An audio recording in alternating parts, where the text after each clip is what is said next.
যে anti corruption unit যখন ফারুক আহমেদ ছিলেন, এন্টি কারাপশন ইউনিট এসেছিল, অনেকের নামে দুর্নীতি তদন্ত হয়েছিল। আপনার সময় এসে মাটির দুর্নীতি তদন্ত সিআইডি নিয়ে এসে করেছিলেন। শুধু তদন্তই হচ্ছে, মানে তাহলে কেউ দুর্নীতি করেনি নাকি আপনারা দুর্নীতিবাজদের সাথে কোনো রকম সমঝোতা করেন? প্রথমেই বলে নেই, আপনি একটা ভালো কথা বলেছেন। আমাদের মাননীয় স্টেট মিনিস্টার কিন্তু বলেছেন, সংসদের মতো জায়গায় বলেছে যে তদন্ত করা হবে।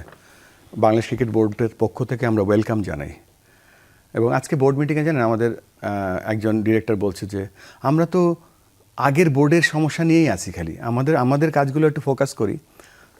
মানে আগের বোর্ডের যে সমস্যাগুলো ছিল সেগুলোই আমরা ফেস করছি এখন, কনস্টিটুয়েন্সেস।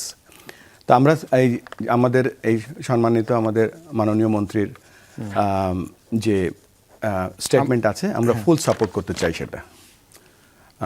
আগে কি হয়েছে না হয়েছে সেটা। আর বিপিএলের কথা বলছিলেন, ফারুক ভাইয়ের আমলে বিপিএল আমরা অনেক কিছু শিখেছি কিন্তু। যেমন ওই বিপিএলে কিন্তু নেগেটিভ প্রচারণা হয়েছে অনেক, কিন্তু টিকিটের থেকে কিন্তু প্রচুর রেভিনিউ এসেছিল। সেই শিক্ষাটা আমরা কিছুটা কাজে লাগিয়েছি এবার।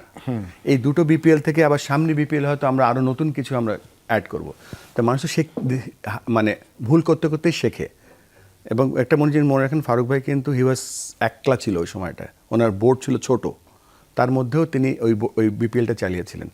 সেই বিপিএলে যে অভিজ্ঞতাগুলো ছিল সেগুলো আমরা এইবার বিপিএলে আমরা কাজে লেগেছি।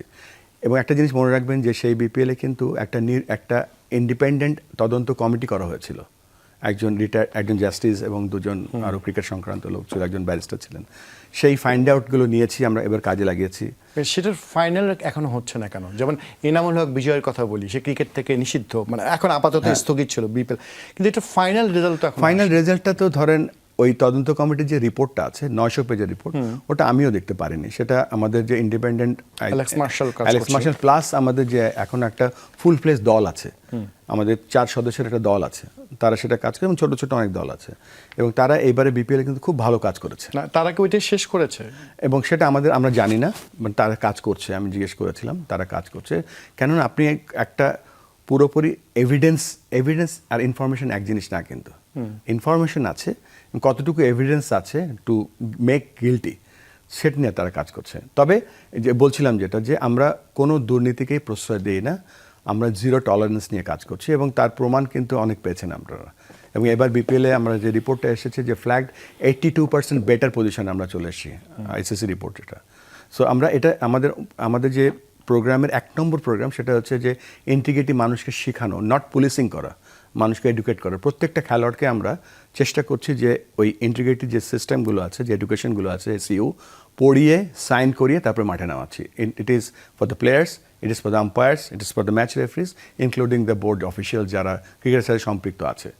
এখানে আমি এক ছোট করে জানতে চাই, এভিডেন্স না থাকার পরও, যে আমি জানি না এভিডেন্স কতটুকু আছে, মানে কয়েকজন ক্রিকেটারকে বিপিএলে তাহলে বঞ্চিত করা কি আপনার মনে হয় কিছুটা হলে অন্যায় হয়েছে? এটা অন্যায় আমি বলবো না, সেটা ইনস্ট্রাকশন দেওয়া ছিল, এবং তাদের কাছে হয়তো ওই লেভেলের ইনফরমেশন ছিল বলেই সেটা রিকোয়েস্ট করা হয়েছে।